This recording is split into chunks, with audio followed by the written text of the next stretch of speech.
Rock 108, it's Ned, Popular Monster, and I'm hanging out with, okay, a little backstory, by the way, Spencer. First time I saw you guys was at Rock USA in Oshkosh, Wisconsin, and you performed there, which was cool, and it's all fine and good. First time I ever saw you. And we had an interview scheduled, and I'm like, I got to interview these Ice Nine Kills guys and see what it's all about. And then I saw you live, and I went, fuck, this is rad as shit. And then you just got freshly off the stage. I was like flabbergasted, and it was the first time I interviewed you, and I was just like, I don't know what the fuck to ask this guy. Wait, are you the guy I punched in the face right after I got off stage? See, I still got the black eye a little bit right here. Familiar. Man. What the hell? Why did you punch me in the face? I thought you were someone else. Son of a thought bitch. you were my parole officer. Oh shit. Well, Spencer, I'm finally getting the second opportunity to chat with you. How you doing? I'm doing well, man. How are you? Pretty good, man. You're hanging out here in Cedar Rapids again. You were here just in November for the Trinity of Terror tour. We were? And you are back again. Dude, I can't even remember where I was this morning. You guys are constantly on tour. I mean, you guys are working hard at what you do. It's been a while. We've been on tour pretty much straight since the end of April. That's nuts, man. I know. My body is telling me the same thing. Yeah, it's like ibuprofen every single morning, Right. man. That's what keeps you going. So, Right, quote unquote ibuprofen. Ibuprofen, Yeah. that's right. Delicious. Yep. So, I know the tour has basically just started, and you're trying to just kind of get your grits into it, but how have things been going, how the show's been going? It's been great. You know, we toured with Falling in Reverse 2019. Yeah. And that tour was great. And just to see where, both of our bands have come since then, it's insane that, those venues in 2019 were like, maybe the biggest one might have been 2,500, maybe 3,000, maybe the biggest one. And these are like, some of them up to almost 10,000 people. Yeah. So huge arenas. It's great. And there's like pyro, there's a whole show and a light show. It's crazy to see.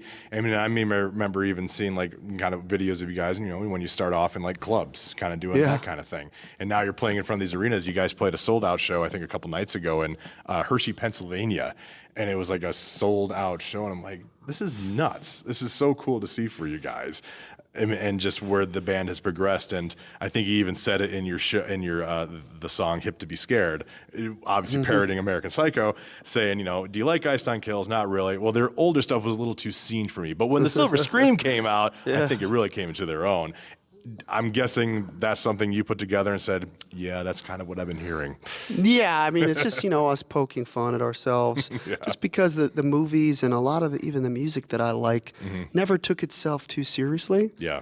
And I think just injecting that into our whole brand and lyrics and aesthetic is just, it comes naturally to us because I'm as much a fan as of comedies as I am horror films. Yeah.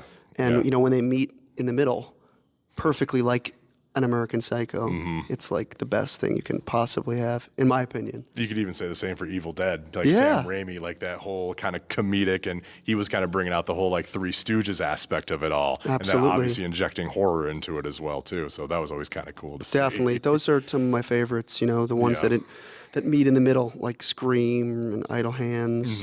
Yeah. I love that stuff. So you've been rocking, obviously with Silver Scream 1 and Welcome to Horror was Silver Scream 2, and I'm sure you've been asked this 3,000 times. Is there a Silver Scream 3? I think probably at some point, whether that's what we do next, I can't say just yet, but we've got some tricks up our bloody sleeves. Things are rolling. They're rolling. That's cool. But yeah, we usually do at least 3 years between albums. A lot of bands do 2. Yeah. But the way in which we write, we sort of not stress, but we like hyper fixate on every little detail. Sure. And that's sort of as long as it takes is our kind of motto. We don't really believe in the deadline stuff. Yeah, and also too, you can even look at it through either movies, video games, or just entertainment in general. When you have deadlines, you're trying to satisfy the corporate overlord. We got to sell this, we got to make money, and that does tear down the creative aspect of it all because it takes time, man. You can't just, you never know. Yeah. We've never been a band that builds like sort of flavor of the week kind of fans. Sure. The fans that we have are super diehard. They want to know everything about what we're doing, the videos, the storyline, the lyrics, the merchandise, the toys. Yeah. So we feel very supported by them, so we don't have to, we don't feel the pressure to be like, okay, we got to hurry something out because at the end of the day, it's got to be great. Yeah. And because you live with the work, it's your work, right, and we don't want to rush it. Yeah, no doubt, man. So one thing I'll point out, and I respect for you beyond anything, is musicians or someone that's in a career that you could just make the music, call it a day, make records, and there you go. But you, on the other hand, have taken where you make your own convention, and it's just like that's so cool to see because then you can really kind of pull in fans that way, but also in your way, have fun doing it yourself too. I mean, have you thought about more and more of these conventions? Like, I think you've had like a couple years at this point, right? This one will be our second one in September. Okay. Second, the right. Silver Scream Con. Yeah. And at the end of the day, it's so much fun, and it's so cool to be able to have our own event for our fans. Yeah. And what was so rewarding about the last one, among many other things, is that we would do panels every day with the various horror icons that we had. Yeah. And before every panel, Ryan Downey, who hosted the panels, would ask, how many people is this their first convention ever? And like 98% of people raised their hand every single time. So it's so cool to be able to hear that we're introducing people to horror movies, or if they were already into horror movies, introducing them into this kind of music, and also introducing them to the convention world, which is so much fun. It is a lot of fun, man. There's a convention in Chicago called C2E2. It's was a comics and entertainment expo. And that's, you go there, and I remember the last time I was there, Stan Lee was there. Oh, nice. And, I didn't get to meet him or anything like that, but he drove by me. I'm dressed up as Hulk Hogan, and I just got to wave hi to him. And it's like, that's a cool experience that you get to give to people, and you get to do that with the Silver Scream. I mean, that's so cool to see. It's a lot of fun. And at the end of the day, I'm a fan. So us getting to host those actors and directors and special effects, makeup artists that I am influenced by. It's great. Well, and being a fan too, I mean, like seeing some of the like you said, some of the actors come up and like, sure, you're the guy that's organizing it, you're the guy that's putting it all together, but then you're doing it, like you said, as a fan. It's like, I just booked this guy, It's like, how cool is that, man? So it's great. That's so cool to see. I noticed that on Silver Scream 2, Welcome to Horrorwood, the album before Silver Scream 1, you did stuff about books. You did a lot of the books, and my apologies, I forgot the album name. Oh my gosh. I think I forgot it too. Way to go. Every trick in the book. Dang. So, and then you had two, and then on the second one, you had a song, Rainy Day, which we played on the radio station quite heavily, based on Resident Evil, the video game series. And I'm like, there's a lot of... I'm a big video game dude. I'm covered. Yeah. So it's like, have you ever thought about diving into other games like Silent Hill or Alone in the Dark, that kind of stuff? It's definitely possible. I was never a huge video game guy. I was when I was younger. Like I loved Resident Evil. I remember getting the Resident Evil 2 and playing that, and some obscure ones from I think. It might have been PlayStation or Nintendo 64. Nightmare Creatures was another horror one. Dude. Second one was better, by the way. Second one was great, and I obviously loved even the non-horror ones like 007 on N64 and so many other ones. But then I kind of fell out of it for a long time. Yeah. But I've gotten back into it with the Friday the 13th game. That game is amazing. And it's coming to an end soon. I know. Does that mean that we won't be able to play it at all? Yeah, it'll be dead. Even like without playing other people? Has to be online only.